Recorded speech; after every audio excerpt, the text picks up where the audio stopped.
Warning you before the video starts that the quality of the microphone on the camera and the camera itself is pretty bad, so you are going to hear a couple stuff. This video is more me getting used to this and trying to implement this into my normal videos. Alright, thank you. Bye. Hey, hi guys. I wanted to talk about the film I Saw the TV Glow by Jane Chauvin. They did a fantastic job directing this movie. I, as a trans individual, after watching this movie, it was one of those films that, I don't know if you've ever felt this, but any type of media, whether it be a book, whether it be a video game, movie, it does not matter, show, any type of thing with a story that moves you, after the media ends, you are left with this like feeling in your chest. That's what this movie did to me. After I watched this movie, I felt just, it wasn't dread. Dread is not the right word, but there was definitely a pit of emotion in my chest that I wasn't quite sure. I had to take it a little bit to kind of figure out what the emotions are. It's been a few days since I watched it last. Phenomenal movie. I will say, if you are, well, any person, but if you're trans and you are in a good headspace to kind of watch this thriller tragic film, I sincerely recommend it. It moved me to tears. It's an odd kind of beautiful, and I think that's something really awesome. It, to me, well, I'm gonna yap. I got a camera, by the way, and I know the quality is kind of I apologize. But I just wanted to kind of yap about it because it's been on my mind for a while. There are a couple films that I've been kind of circling in my mind right now that I want to make a yap sesh about, I guess. And this was just kind of the first one that kind of stuck out to me that I really wanted to make a yap sesh on. Not to mention that I've been wanting to create very, very bad for the past couple of months, and it's just not been coming to me, but finally I have been able to create. So this is kind of just me yapping about something that interested me, and this is the kind of content I kind of want to bring out now, whether it be about films or maybe even just about my own stories. I just, creating stuff about things that I enjoy, that I find pleasurable, is something that I want to get more into. So, yeah. So what I'm gonna yap about, I'm not gonna talk about every single piece of symbolism in this film because there is a lot of symbolism and there's a ton of stuff in this film, a lot of detail that has gone into it. Phenomenal the way that all of the puzzle pieces all come together, kind of a thing. Again, I cannot recommend it enough. I really recommend that you watch it first before you watch any kind of video on it. Honestly, if you are into like symbolism and stuff in movies, because who isn't? But it's not why we're here for this video. A video I do recommend is this one by Lucas Blue. I really recommend their videos. They go very deep into analysis into films that they watch, and I think the one that they did for I Saw the TV Glow was genuinely such a treat to watch. So if you want to learn about symbolism and stuff that they found in the movie, I think that this one is a perfect one to go to.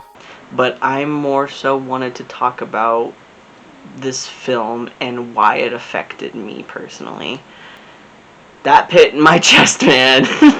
it was a very deep pit of emotion in my chest because it was a kind of film that kind of hit too close to home, you know, where you watch something or you experience a character going through something that you've gone through, or I guess in this case almost went through, and you just kind of ponder for a second thinking about how that could have been you or how that is you, and kind of makes you sit back and wonder and think and ponder the orb, I don't know. But what I really wanted to talk about is the phrase, "there's still time." Because I feel like this film is, you aren't watching Owen grow as a character whatsoever. Owen, instead, I believe in Jane Chauvin's own words, decays as a character. kind of piggybacking on to here, we are going to talk about the Polygon article a lot about this movie because that's one that I really like, that I've kind of read multiple times, and I think that it's really interesting, and it also has Jane's personal thoughts on the movie. But this quote here specifically talking about the decay part, it is a quote from the Polygon, obviously. We have to live with one that has consequences. It's a vibrant call to action and a warning about how passivity and fear can be their own kind of living death. Watching Owen decay, as Shelburne puts it, is tragic and alarming, and seemingly meant to show viewers the repercussions of holding still in their lives or refusing to confront or examine their own questions about themselves. Owen isn't a classic hero, he's a cautionary tale about self-expression. Their words are absolutely phenomenal for this movie. But the way that they worded saying that Owen decays as a character is something so true. It's tragic. It really is just a tragedy. It's a tragic film where no one dies, but someone does die on the inside. And I think that's the part that gets me the most. Because we see Owen as this character who is transgender in some sort of sense. Trans femme specifically. That Owen doesn't really delve on those feelings, doesn't really look into that feeling and what that feeling is.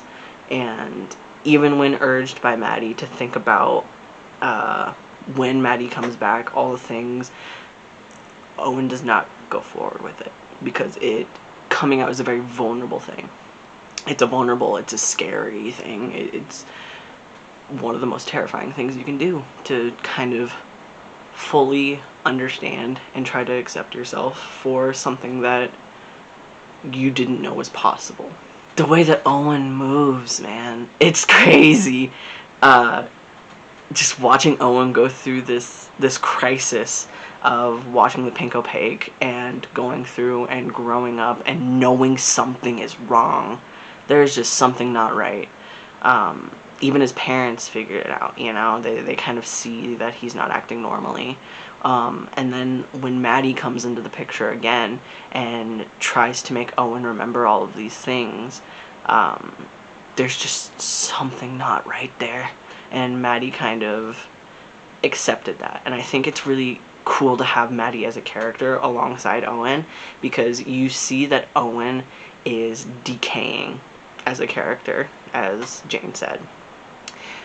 But with Maddie, you see this type of growth. And Maddie is not the main character, which I think is a phenomenal touch, because Maddie has the story of moving away and going and taking those vulnerabilities and understanding themselves and fully realizing that they aren't Maddie.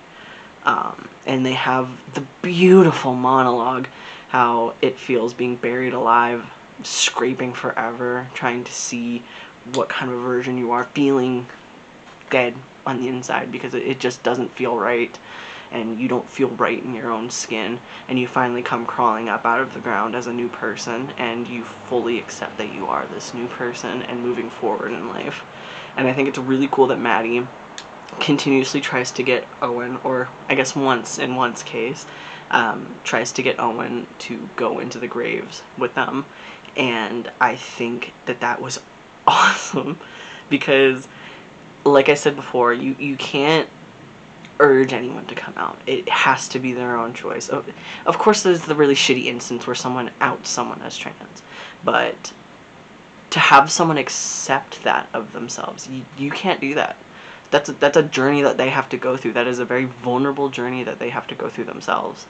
And I think it was a really, really wonderful touch to have Owen decline that, because I think that really, we've seen Owen kind of whittle down in this decay and not really try to move forward and understand himself.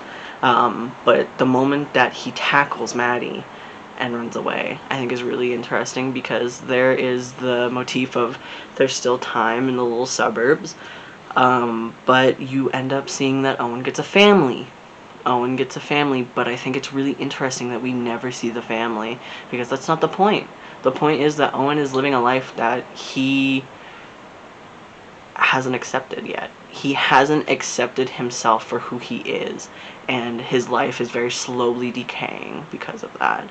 And the very end with the party scene where they're singing happy birthday and Owen is screaming bloody murder about how for help, screaming for help, saying that he's dying, and he is around 40 at that age. He's lived all of his life not confronting anything, not accepting who he is inside. And I think it's really, really raw, because I feel like a lot of trans people, especially later in life, they feel like they've lost time, and it's not quite right. It's not acceptable for them to come out at that age, even though it is. There's always still time. And the very last part of the film where he cuts into himself and there's the TV static in there, I think is a really beautiful way of showing that Owen doesn't know what's going on in there. It's TV static. He never tried to figure out what was going on with his life. He never tried to confront what his identity, his gender. He never tried to confront any of that. I think that's really beautiful. I also think that every other little piece of symbolism inside of this movie is absolutely breathtaking, amazing work. Again, I cannot recommend this enough. But for me, this film, like I said at the beginning, kind of hit a little too close to home. Because when I was younger, I had realized that I was trans. I was about, I want to say 15. And I had come out as some sort of trans mask. And I didn't really quite understand my gender at the time. And after a while, I had asked my parents to go on hormones. And I'm going to keep it as vague as possible because this did happen when I was 15, and I try to let it go, and I'm 23 now, so I try to forget about it. But my family, some people in my family, they mocked me. They constantly mocked me about how I would look when I took testosterone and how it would affect me and how I looked, and just altogether made fun of me was something I was very vulnerable about. Especially because I was 15. I was very young and impressionable, and I just wanted to make my family proud, and to be mocked by people that I was supposed to trust, and my support system in that very rough time in my life. It was very hard to kind of accept that they mocked me behind my back, and that altogether really threw me back straight in the closet. And I think that got to me where I felt like I couldn't try to figure myself out. And I think watching this film was very eye-opening, because that could have been me. And I remember a couple years down the line when I really tried to confront myself with my identity, because I had spent nights just in my bed tossing and turning because something wasn't right. I just didn't understand what. I didn't know what was going on with me. I laid awake at night wondering what was going on with me and why can't I understand myself. And I finally pushed through that because I was afraid, again, to be mocked by people that love me, or people that I love. Yeah. I was afraid to be mocked by people that I love. And just the entire phrase, "there's still time," is... If this came out when I was 18, 19, it would have been a game changer. I mean, I would have been crying in the theaters for sure. It still got me crying because, like I said, that could have been me. It hit a little too close to home. Yeah, that's kind of all I wanted to talk about. I've wanted to try to make more videos, probably about film and stuff and why I like it. So, sorry that the audio and the camera's not great. It's kind of a cheap camera and it's kind of a cheap mic. I got another mic, another little lapel mic so I can kind of like hold up to my mouth. That is coming soon. So I'm using the default one right now. So it might sound like I'm inside of a bag. I won't lie, inside of a paper bag, and we're gonna have to live with that. But yeah. Another thing too that I think about a lot that this film kind of brought to my attention is that even though I was scared of being mocked the first time that I came out, and it really affected me that I did get mocked at a young age with something so vulnerable, it's so refreshing to look back and see how much I've kind of grown from this, and to see my support system so clearly in front of me, like my partners, my boyfriend and my girlfriend. Of course, I wouldn't be here without them. And specifically my dad, always reminding me of my testosterone shots, always making sure that everything is okay with me and my emotions, and regulating me, and has never ever once mocked me for who I was. So thank you to you guys. I really have built myself a found family, and I wouldn't be here without you guys. I wanted to say thank you. Thank you for being you guys and supporting me, even though it's bare minimum. It means the world to me.